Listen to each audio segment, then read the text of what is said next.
마태복음 7장 1절에서 6절까지의 말씀입니다. 6절까지 말씀을 같이 읽겠습니다. 비판을 받지 아니하려거든 비판하지 말라. 너희가 비판하는 그 비판으로 너희가 비판을 받을 것이요 너희가 헤아리는 그 헤아림으로 너희가 헤아림을 받을 것이니라. 어찌하여 형제의 눈 속에 있는 티는 보고 내 눈 속에 있는 들보는 깨닫지 못하느냐. 보라, 내 눈 속에 들보가 있는데 어찌하여 형제에게 말하기를 나로 내 눈 속에 있는 티를 빼게 하라 하겠느냐. 외식하는 자여, 먼저 내 눈 속에서 들보를 빼어라. 그 후에야 밝히 보고 형제의 눈 속에서 티를 빼리라. 거룩한 것을 개에게 주지 말며 너희 진주를 돼지 앞에 던지지 말라. 그들이 그것을 발로 밟고 돌이켜 너희를 찢어 상하게 할까 염려하라. 아멘.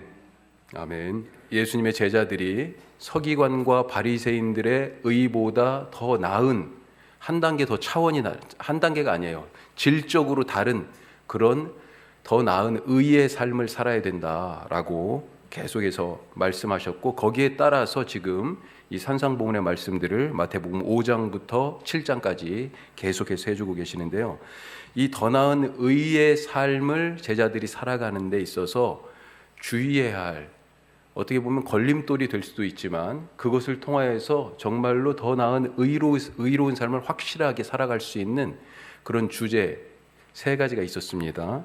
자, 크게 2가지예요. 자, 첫 번째 뭐냐면요, 재물에 대한 부분이었습니다. 재물에 대한, 우리 6장 19절부터 있는 말씀이 바로 그거죠. 6장 마지막 절까지 재물에 대한 말씀, 제자들이 앞으로 어떻게 세상 속에서 하나님의 더 나은 의의 삶을 살아갈 것인가, 그 예를 재물로 들어서 말씀하셨어요. 자, 6장 19절에서 24절까지는 재물이 있을 때를 얘기했습니다. 자, 재물이 있을 때 어떻게 해야 됩니까? 너희 보물을 어디에다요? 땅에 쌓지 말라. 어디에요? 하늘에 쌓아라. 땅에는 좀이나 동록이 또 도둑이 그렇게 다 가져가지만, 그래서 결국은 빈손이지만 너의 보물을 하늘에 쌓아라. 있다라고 한다면 재물이 있을 때 보물을 하늘에 쌓는, 어떤 방법으로 하늘에 쌓을 수 있습니까? 내가 가지고 있지 않고 바로 남과 또 하나님께 드림으로 보물을 하늘에 쌓는 그런 삶을 살아야 한다 말씀하셨고, 재물이 없을 때는 어떻게 해야 합니까? 자, 재물이 없으면 어떤 일이 생겨요? 무엇을 먹을까? 무엇을 마실까? 무엇을 입을까? 그렇죠. 염려하는 일이 생겨나죠. 그래서 재물이 없을 때는 염려하지 말라라고 그렇게 말씀하셨어요.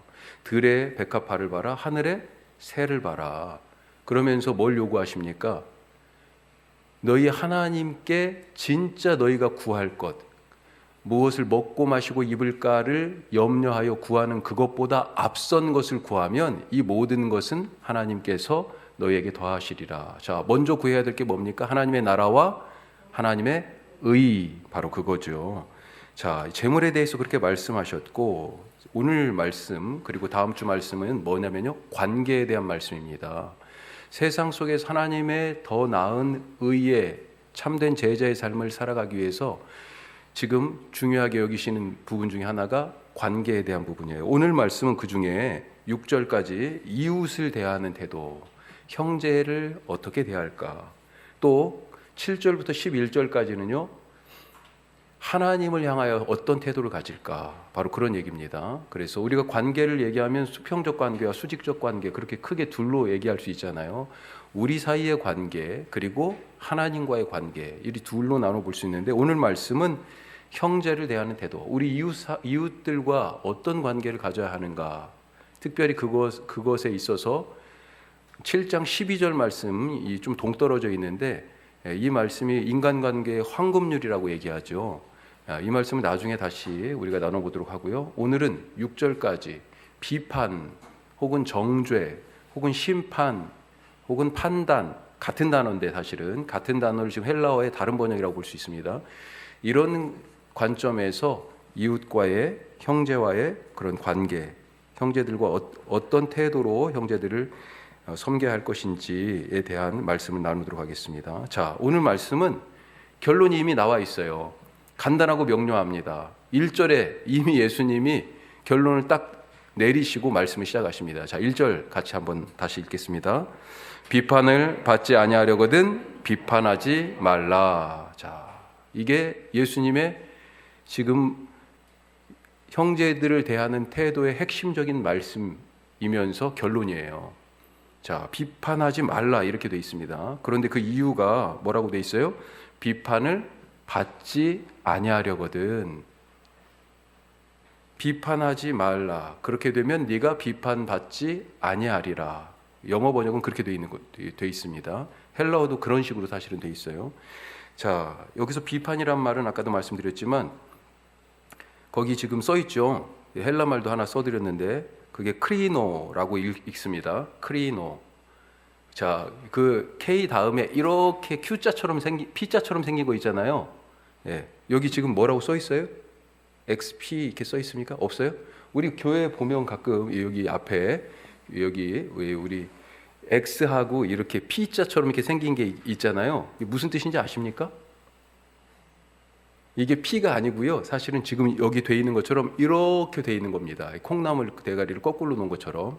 예, 이게 크리스토스, 그리스도를 뜻하는 헬란 말의 처음 두 자예요. 그래서 XP라고 돼 있는 것처럼 보이지만 사실은 크리스토스를 나타내는 그 글자예요. 읽기를 그래서 크리노 이렇게 읽는 건데 하여튼 영어로 보면 separate도 돼 있고 select, choose, judge 이런 뜻들이 있어요. 정죄한다, 판단한다. 우리 오늘은 정죄와 판단이라는 단어의 뜻으로 좀 더 많이 이 비판이라고 번역을 했지만 그렇게 이해하면서 들으시면 더 좋을 것 같아요. 다양한 의미를 사실은 가지고 있는 단어예요. 자, 비판하지 말라고 그랬어요. 그런데 이유가 뭐라고요? 비판을 받지 아니하려거든 이렇게 돼 있습니다. 자, 그래서 2번 뭐라고 돼 있어요? 비판하지 말라라고 하는 이유가 최후의 심판을 피하기 위해. 어떻게 이게 갑자기 최후의 심판까지 나왔을까요?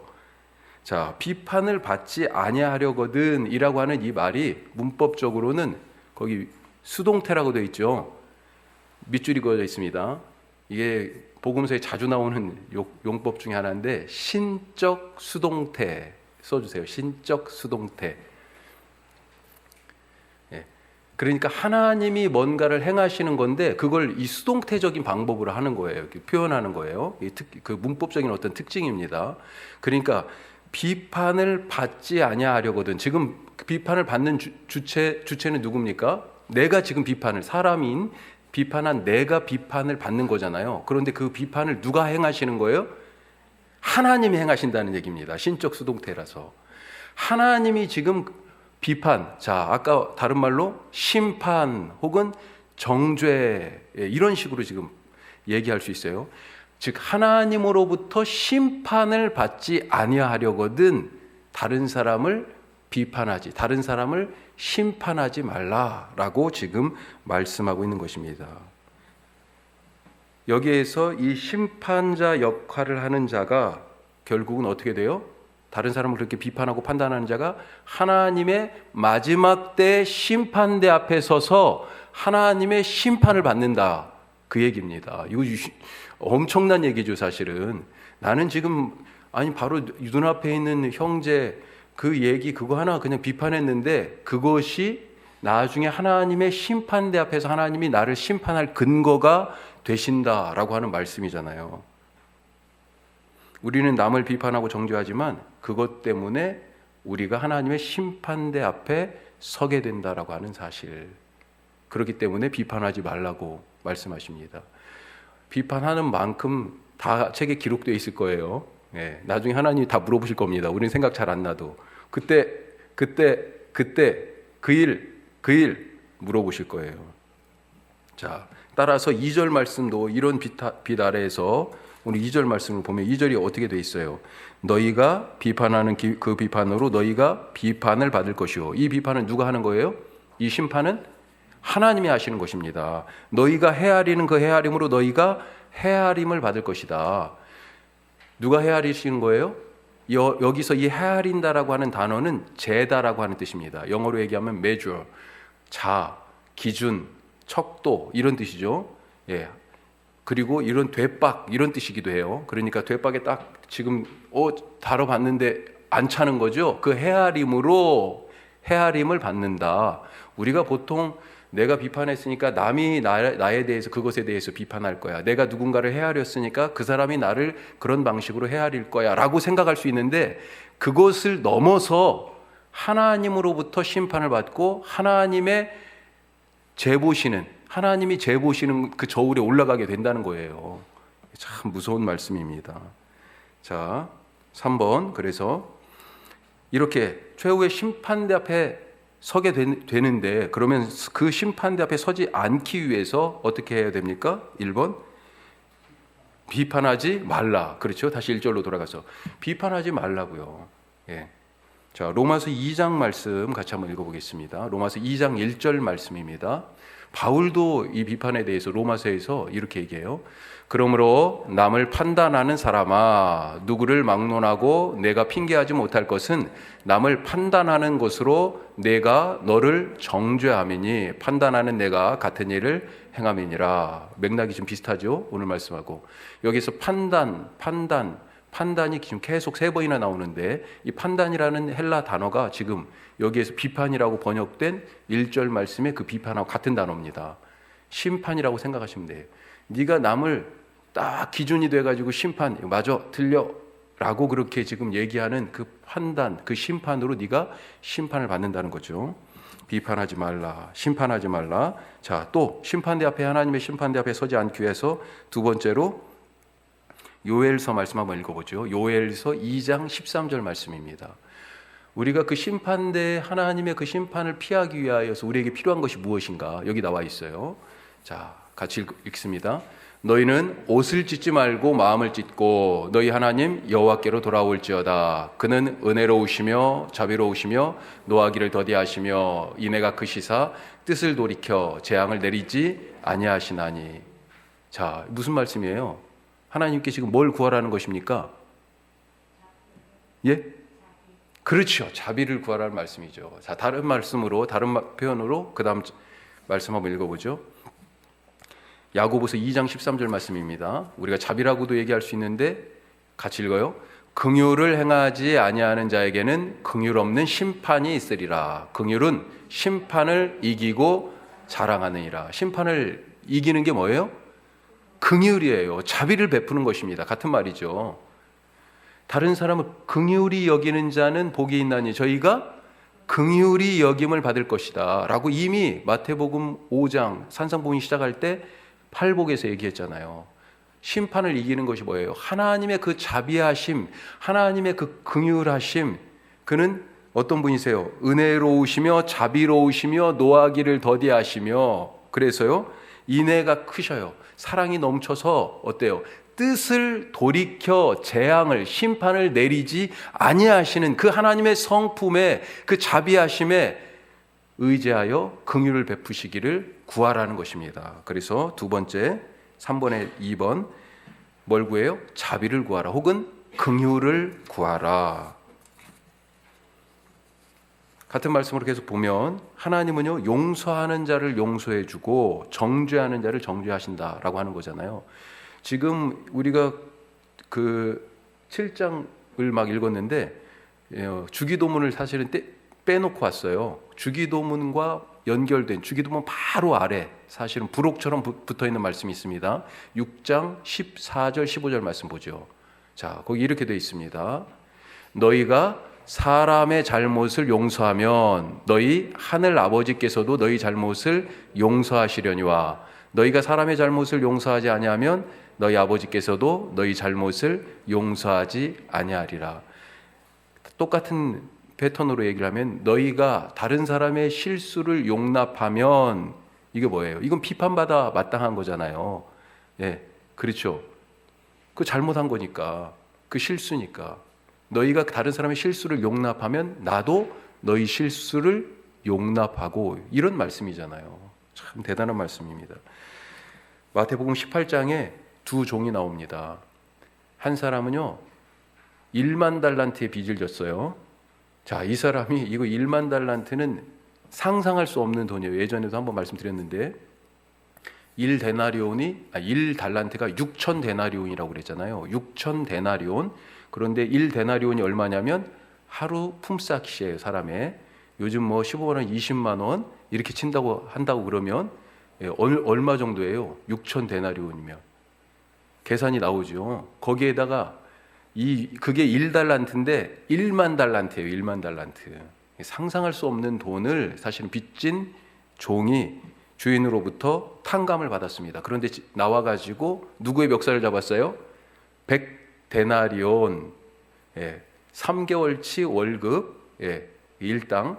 그 빚진 사람, 자기에게 빚진 사람의 멱살을 잡고 야 이놈아 돈 내놔, 왜 안 갚는 거야, 언제 갚을 거야, 그랬다는 것 아니에요. 이것을 1만 달란트를 탕감시켜준 주인이 듣고 화가 났죠. 용서 없는 자에게는 용서가 없어요. 자, 그 말씀이 마태복음 18장 말씀에 있습니다. 한번 보시오. 내가 너를 불쌍히 여김과 같이, 주인이 하는 얘기예요. 내가 너를 불쌍히 여김과 같이 너도 내 동료를 불쌍히 여김이 마땅하지 아니하냐. 자, 그러면 남을 비판하지 말라고 그랬는데 그럼에도 불구하고 우리가 자꾸 습관적으로라도 그렇고요, 자꾸 남 얘기를 하고 판단하는 말을 자꾸 하게 되죠. 비판하는 이유가 어디에 있을까요? 왜 심판자가 되어서 자꾸 그런 일을 행할까요? 자, 1번에 보시면 뭐가 없기 때문에. 자, 3절 말씀에 힌트가 있습니다. 3절 말씀 같이 3절 읽어보죠. 어찌하여 형제의 눈 속에 있는 티는 보고 내 눈 속에 있는 들보는 깨닫지 못하느냐. 왜 남을 비판합니까? 지금 야 너 눈에 티 있어 막 얘기하고 있잖아요. 그런데 뭐라고 말씀하세요? 어찌하여 형제의 눈에 있는 티는 보고 내 눈에 있는 들보는 못 봐. 이게 무슨 얘기예요? 뭐가 없기 때문에 남을 비판합니까?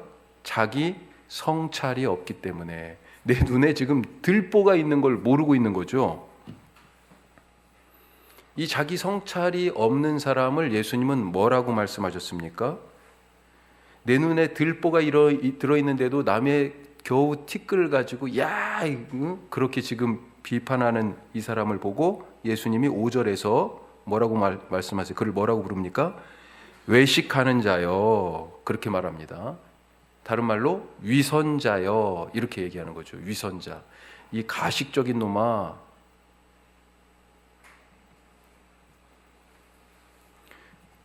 이 외식하는 자, 위선자라고 하는 말을 마태복음 23장에 보면 엄청나게 이제 반복해서 말씀하시는데, 바로 외식하는 너희 바리새인과 서기관들이여 하시면서 이 전문 종교인들, 이 이스라엘의 전문 종교인들, 특별히 저 같은 사람이죠, 사실은. 외식하는 사람이라고, 가식적이라고 예수님이 계속해서 한 장을 통틀어서 그렇게 말씀하십니다. 그 가식적인 모습을 뭐라고 표현했어요? 여러 가지 많이 있지만 회칠한 무덤 같다, 그렇게 말씀하셨죠. 바깥에 뭐가 되어 있습니까? 페인트 칠이 되어 있는 거예요. 멋집니다. 그런데 속은 어떻게 되어 있어요? 죽은, 생명이 없는 송장이 있는 거죠. 뼈다구만 있는 것입니다. 회칠한 무덤 같다. 겉은 번지르르하지만 실제는 생명력이 없는 신앙생활을 하고 있는 이 사람들. 이 사람들은 자기들은 종교적인 규율, 우리가 소위 말하는 율법의 말씀을 자기들은 잘 지켰다. 우리만큼 지키는 사람이 없어. 그래서 자기들을 기준에 두고 그렇게 지키지 못하는 사람들을 경멸하고 조롱하고 비난했다라고 하는 거죠.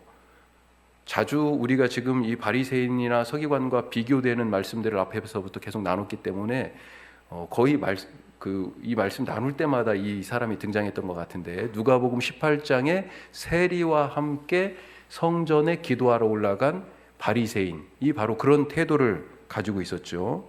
자, 어떤 태도를 가지고 있었습니까?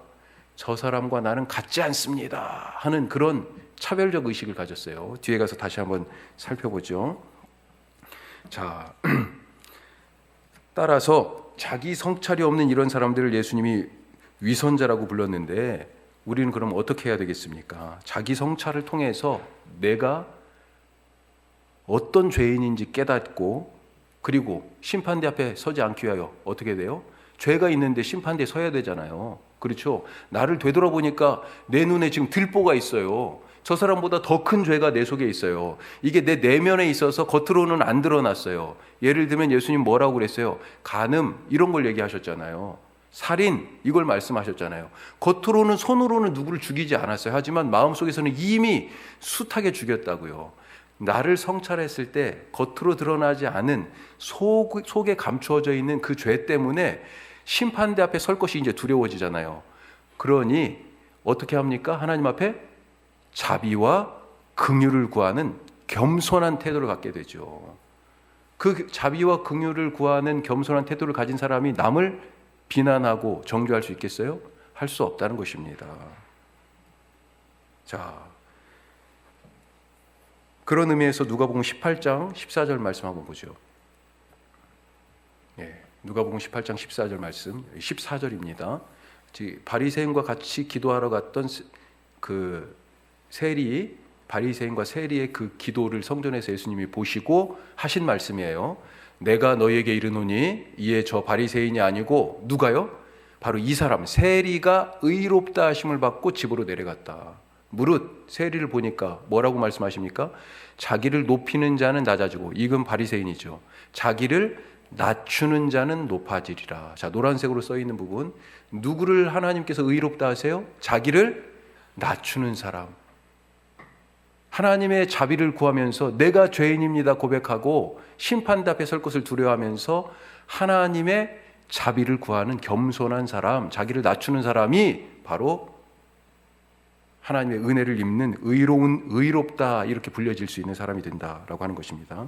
자, 남을 비판하는 이유 첫 번째가 크게 자기 성찰이 없어서 내가 누군지를 모르는 거죠. 내 눈에 들보가 있는 것을 몰라서. 자, 두 번째로 그릇된 선민의식. 자, 가로를 쳐놨어요. 같은 말로 이걸 차별의식이라고 그렇게 얘기하고 싶습니다. 차별의식. 그릇된 선민의식. 선민의식을 다른 말로 얘기하면 차별의식이다. 그렇게 말씀드리고 싶어요. 자, 1절에 비판받지 아니하려거든 비판하지 말라. 이 비판이라는 단어, 이 헬라 단어가 아까 뭐라고 돼 있었습니까? 영어로 separate 혹은 select 혹은 choose 이렇게 돼 있어요. 이건 무슨 얘기냐면 분리하다. 예. 그리고 또 별도로 이렇게 따로 고르다 이런 뜻이에요. 그러니까 이 비판이라는 말에 이미 분리 혹은 차별을 뜻하는 차별을 통한 판단이라고 하는 그런 의미가 담겨져 있다라고 하는 것입니다. 율법을 자기들은 지키는데 다른 사람들은 못 지켜 이렇게 지금 차별화하는 거죠. 딱 세퍼레이트 갈라놓는 겁니다. 우리하고 저쪽하고 지금 갈라놓는 거예요. 그래서 우리는 거룩한 사람들이에요. 이게 지금 선민의식이잖아요. 그렇죠? 예. 그렇게 갈라놓는, 예, 선을 그어서 갈라놓는 그런 차별의식 속에 이 그릇된 선민의식이 있다라고 하는 것입니다.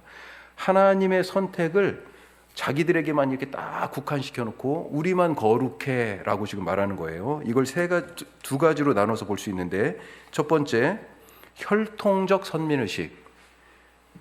우리는 날 때부터 이게 무슨 신분제 사회입니까? 날 때부터 우리는 선민이야, 택함받은 거룩한 백성이야, 그런 의식이 있었잖아요. 이 혈통적 선민의식의 증거로 뭘 얘기했습니까? 우리에게는 날 때부터 뭐가 있어요? 율법이 있어요. 율법. 예.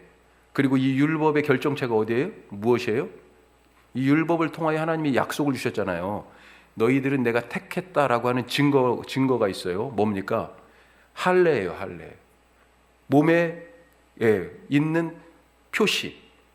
자, 이걸 가지고 우리는 뭐라고 주장했습니까? 택함 받은 사람들이다. 다른 말로 얘기하면요, 아브라함의 자손이다. 이렇게 얘기한 거예요. 아브라함의 자손.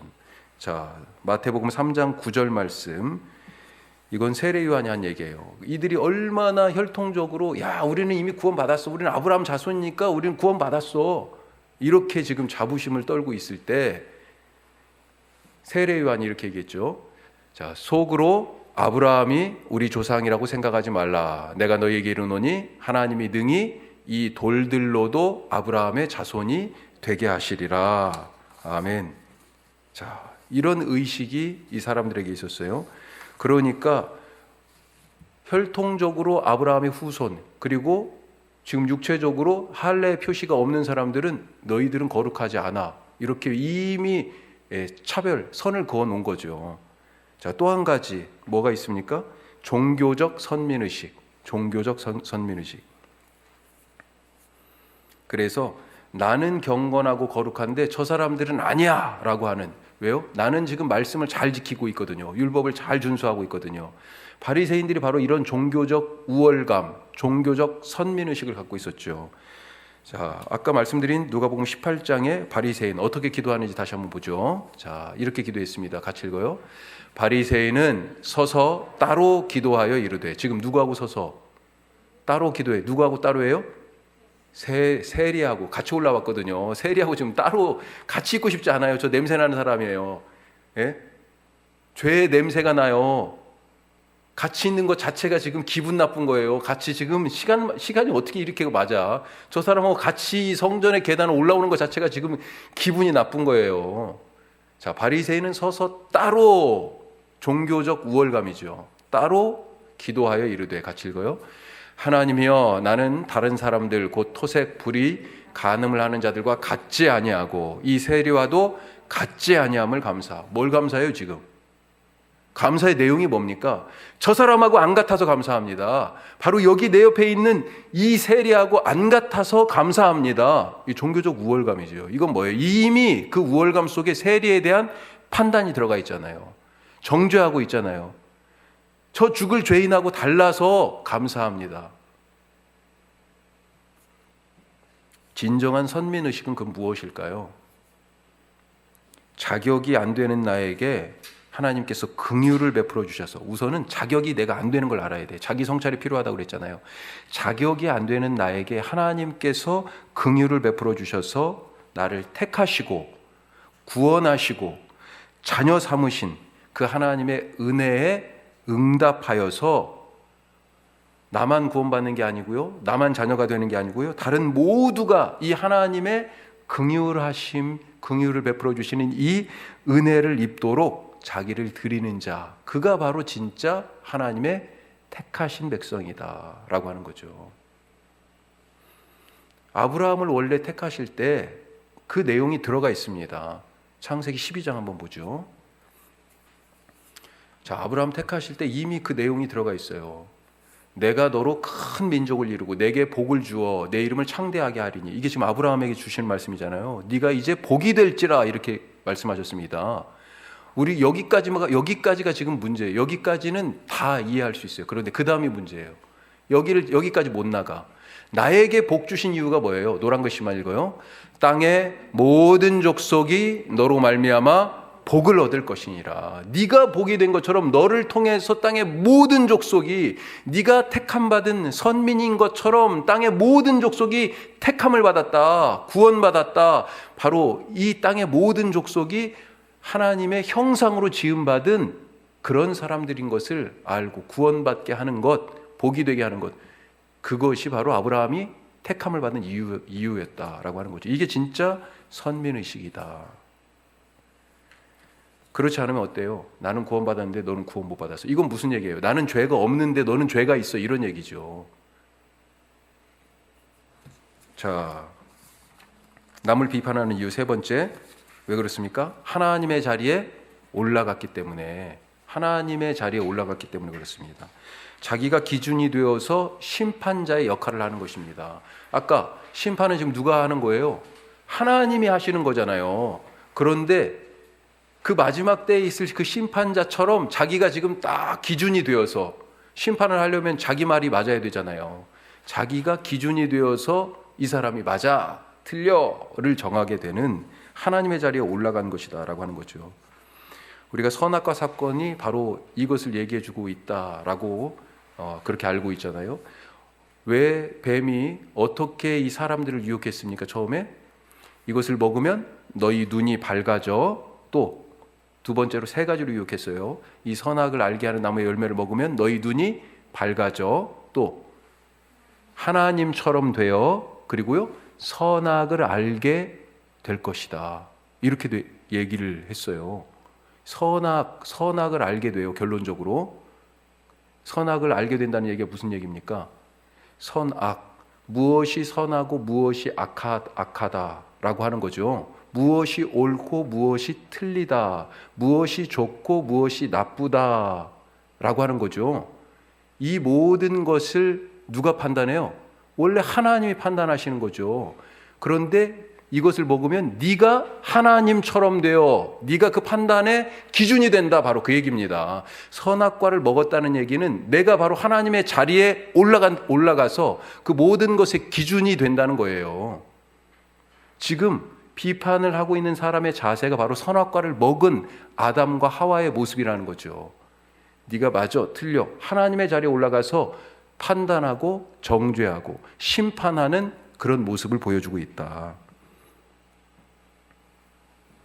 자, 그래서 야고보가 이렇게 얘기합니다. 야고보서 4장 11절 말씀에서 제가 읽어볼게요. 형제들아, 서로 비방하지 말라. 형제를 비방하는 자나 형제를 판단하는 자는 곧 율법을 비방하고 율법을 판단하는 것이라. 여기서 판단도요, 여기 지금 비판하고 단어가 똑같은 겁니다. 내가 만일 율법을 판단하면 율법의 준행자가 아니요 재판관이로다. 이렇게 얘기하고 있어요. 네가 하나님이냐? 지금 그렇게 얘기하고 있는 거죠. 다른 사람은, 형제를 비방하고 판단하는 그 사람은 하나님의 자리에 마치 재판관이신 하나님처럼 지금 행동하고 있는 거야, 그 말씀이에요. 자, 그러면 비판하지 않으려면 우리가 그걸 거기까지 해야 되죠. 비판하는 이유가, 비판하는 이유에 대해서 지금 우리가 나눴는데, 그러면 비판하지 않으려면 똑같습니다. 반대로 뒤집으면 되죠. 첫 번째, 하나님의 자리에서 내려오는 것입니다. 하나님의 자리에서 내려오는 거예요. 하나님의 자리에 올라갔다라고 하는 건 뭐예요? 자기가 기준이 되어서 맞고 틀린 것을 지금 정하는 거잖아요. 자, 이건 뭐예요? 내가 맞는다, 틀린다라고 하는 어떤 나의 틀이 있다는 거죠. 틀. 이 틀이 너무 강해요. 너무 강한데 이 틀을 조금 부드럽게 하시기 바랍니다. 이걸 없애기는 힘들어요, 사실은. 그런데 이 틀을 부드럽게 하시길 바라요. 나중에 더 기회가 되면 이 틀에 대해서 한번 얘기를 더 깊게 나누겠습니다. 맞다라고 생각하는 게 있어요. 우리가 교회 와서 청소를 할 때도 요즘은 거의 다 비슷하게 이제 맞으시는 것 같아요. 그런데 처음에 딱 보면요, 예전에 처음 우리가 교회가 청소하기 막 시작했을 때 보면 청소하는 방법이 다 서로 좀씩 달랐어요. 청소하는 방법이. 그런데 어떤 일이든지 우리가 같이 일을 해보면, 내가 생각하는 일의 방법과 절차, 그리고 일의 목적이 있고요, 다른 사람들이 생각하는 일의 방법과 절차와 목적이 다 차이가 나잖아요. 내 마음대로, 이게 다 바로 뭐예요? 자기의 틀이거든요. 틀. 이 틀끼리 서로 충돌하게 되잖아요. 그리고 누군가가 하나 양보를 해야 되는데, 이것이 너무 강한 두 사람이 만약에 만나면 어떻게 돼요? 그 별것 아닌 일을 하면서 사실은 크게 다투고, 다시 보기 어려운 사이가 될 수도 있습니다. 그 우스갯소리로 그런 얘기 있었잖아요. 교회에서 깍두기 쓰는 거 가지고 실족해서 교회를 안 나온다. 교회 주방에 가가지고 같이 김치 담그다가 깍두기 쓸다가, 연세 많으신 분들이 깍두기 크게 쓸어라. 또 어떤 분은요, 깍두기 너무 크다, 작게 쓸어라. 자기 기준이 다 다르다는 거죠. 아니, 집에서야 내 마음대로 내가 쓰면 되는데 교회 와 보니까 다 기준이 달라요. 하나님의 자리에 올라가지 않는다, 그 자리에서 내려온다라고 하는 것은요, 내가 가지고 있는 기준, 틀을 훨씬 더 지금보다 유연하게 갖는 것이다 라고 하는 것. 자, 두 번째로 자기에게 더 엄격하자라고 하는 것입니다. 자기에게 같은 기준을 다른 사람에게 적용하는 것을 넘어서 자기에게는 오히려 더 엄격할 것을 사실은 성경은 우리에게 요구하고 있습니다. 바울은요, 사실은 뭐라고 얘기했어요? 자기도 죄인이다라고 얘기했는데 어느 정도 죄인이라고 그랬습니까? 죄인 중에 괴수다 그랬습니다. 자, 한번 읽어봐요. 미쁘다 모든 사람이 받을 만한 이 말이여, 그리스도 예수께서 죄인을 구원하시려고 세상에 임하셨다 하였도다. 죄인 중에 내가 괴수니라. 내가 보통 죄인이 아니라는 거예요. 우리가 1단계 리본 혹은 뉴라이프 공부할 때 그랬었죠. 어떤 죄인이에요? 내가 세상에 나 같은 죄인이 없다. 이렇게 우리가 고백할 수 있어야 됩니다. 지금 바울이 그렇게 고백하고 있어요. 세상에 나 같은 죄인이 없다. 내가 죄인 중에 최고 죄인이다. 죄인 중에 우두머리라. 그렇게 얘기하고 있습니다. 이게 너는 그 눈에 지금 그거 왜 기준으로 보니까 같은 기준으로 놓고 지금 보는 정도가 아니고요. 내가 훨씬 더 내 눈에는 뭐가 들었어요? 들보가 들었다라고 지금 그렇게 민감하게 자기를 더 엄격하게 보는 것입니다. 어쩌면 형제의 눈 속에 있는 것이나 내 눈 속에 있는 것이 같은 것일 수도 있어요. 하지만 형제의 것은 내가 직접 불편함과 아픔을 못 느끼지만 내 눈에 있는 것은 뭐예요? 아무리 작은 것이라도 그 아픔과 불편함이 엄청 큰 거잖아요. 그러니까 마치 들보가 들어있는 것처럼 사실은 똑같이 티가 들어있어도 실제 내가 느끼기에는 어때요? 들보가 들어있는 것처럼 사실은 느껴야 되는 게 맞다는 겁니다. 내 것에 대하여서 훨씬 더 민감하게, 훨씬 더 엄격하게 이 말씀을 적용해야 한다. 내 눈에 있는 것을 더 크게 보면 어떻게 됩니까? 겸손하게 되고 내 것이 더 크기 때문에 다른 형제를 정죄할 수 없다라고 하는 거죠. 자, 세 번째, 비판하는 사람, 정죄하는 사람, 그 정죄 대신에 아까 뭐가 필요하다고 그랬습니까? 심판대 앞에 설 것이기 때문에 하나님께 긍휼을 구하잖아요. 똑같습니다. 예, 정죄의 마음이 아니라 긍휼의 마음으로.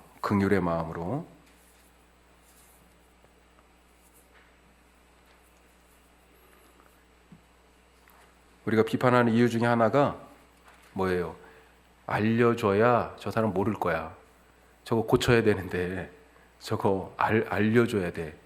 그런 생각 때문에 알려줘야 고쳐진다라고 하는 마음으로 막 얘기하지 않습니까? 그런데 그것에 앞서서 더 바탕에 있어야 할 것이 뭐라고 말씀하세요? 긍휼이다. 긍휼. 예, 한 번 더 깊게 더 생각하실 수 있길 바라고요. 우리 마지막으로 6절 말씀에 대해서만 한 번 더 보겠습니다. 6절은 5절까지하고 조금 다르게 따로 표시가 되어 있죠. 그래서 어떤 분들은 6절을 뒤에다 붙이기도 하고요. 그러는데 6절이 사실은 앞에 하고 어떤 의미가 있을까 조금 더 생각해 보면 이건 뭐예요? 거룩한 것을 개에게 주지 말고 너희 진주를 돼지 앞에 던지지 말라. 개, 돼지는 진주와 거룩한 것을 구별하지 못한다는 거죠.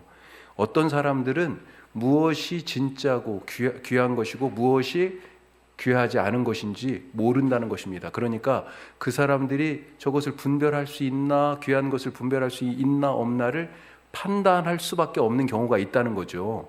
지금 5절까지는 판단하지 말라 했는데 6절은 판단해야 되는 경우를 지금 얘기하는 것입니다. 그래서 6절을 조금 다른 표현으로 분별이라고 얘기할 수 있겠어요. 분별하라. 분별.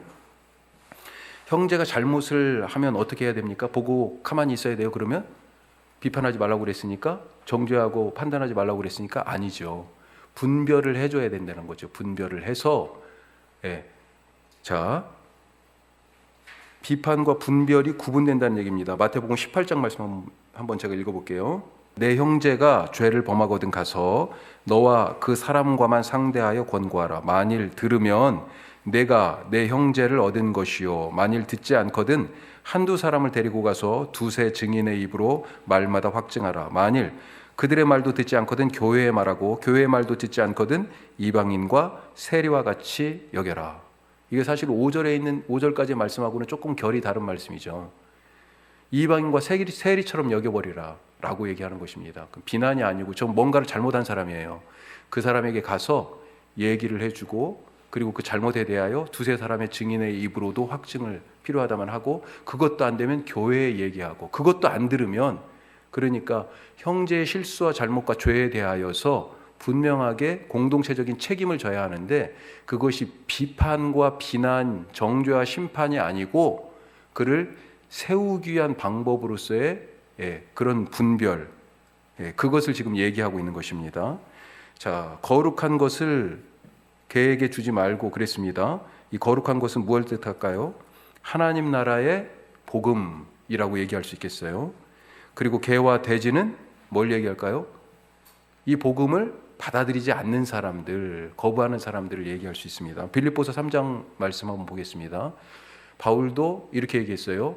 개들을 삼가고 행악하는 자들을 삼가고 몸을 상해하는 이들을 삼가라. 특별히 이런 사람들이 누구라고 지금 얘기하냐면요, 유대인들을 얘기하는 것입니다. 유대인들을.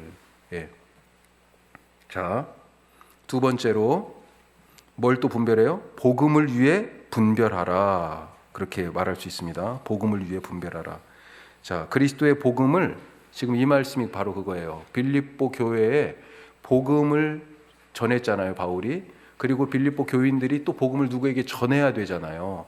자, 그런데 그리스도의 이 복음을 의도적으로 왜곡하고 반대하면서 복음의 진리를 받아들일 준비가 되어 있지 않은 그런 사람들에게는 그런 사람들인지 아닌지 판단해야 되잖아요. 그런 사람들을 잘 분별하고 그런 사람들에게는 차라리 복음을 전하지 말라, 그런 얘기입니다.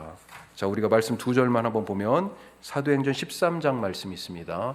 바울과 바나바가 지금 첫 번째 전도 여행을 갔을 때예요. 자, 바울과 같이 한번 읽어요. 바울과 바나바가 담대히 말하여 이르되 하나님의 말씀을 마땅히 먼저 너희에게 전할 것이로되.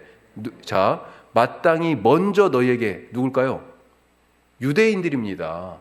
이방 그 여러 도시들 가운데서도 유대인들이 흩어져 살았잖아요. 그래서 원래 바울이 선교의 거점으로 어느 도시에 갈 때마다 먼저 어디로 갔어요? 회당으로 갔습니다. 회당. 그런데 그들이 그 말씀을 거부하고 있는 것입니다. 그래서 마땅히 너희에게, 유대인들 너희에게 먼저 전해야 할 것이로되, 같이요, 너희가 그것을 버리고 영생을 얻기에 합당하지 않은 자로 자처하기로 우리가 이방인에게로 향하노라. 그래서 유대인들은 이 복음을 거부하니까 개처럼, 돼지처럼, 아니 여긴 줘봤자요, 어때요? 이 복음을 줘봤자 오늘 말씀처럼 그것을 찢어 상하게 할까, 그런 염려 때문에 아예 차라리 전하지 말라고 지금 말씀하는 것입니다. 자, 마태복음 10장 말씀도 있습니다. 예수님이 제자들을 둘씩 짝지어서 동네로 보내실 때 전도하러 이런 말씀하셨어요. 누구든지 너희를 영접하지도 아니하고 너희 말을 듣지도 아니하거든 그 집이나 성에서 나가 너희 발의 먼지를 떨어버려라. 사실은 이 집이 복음을 받아들일 집인지 아닌지에 대하여서 판단을 해야 되잖아요. 분별이 필요하다. 그러니까 모든 것의 분별과 비난이 이제 우리가 구분을 해야 되는데 어떤 방식으로 이것을 분별하고 또 정죄하지 않을 수 있을까? 우리가 오늘 이 말씀으로 다시 한번 잘 생각해 보면서 그리스도께서 우리에게 주신 더 나은 하나님 나라의 의로 살아가는 예수님의 제자들이 특별히 다른 사람들과의 관계에서 얼마만큼 그들을 긍휼과 자비와 겸손함으로 대할 수 있는지, 오늘 우리 말씀 가슴속에 잘 새기실 수 있길 바랍니다. 기도하겠습니다.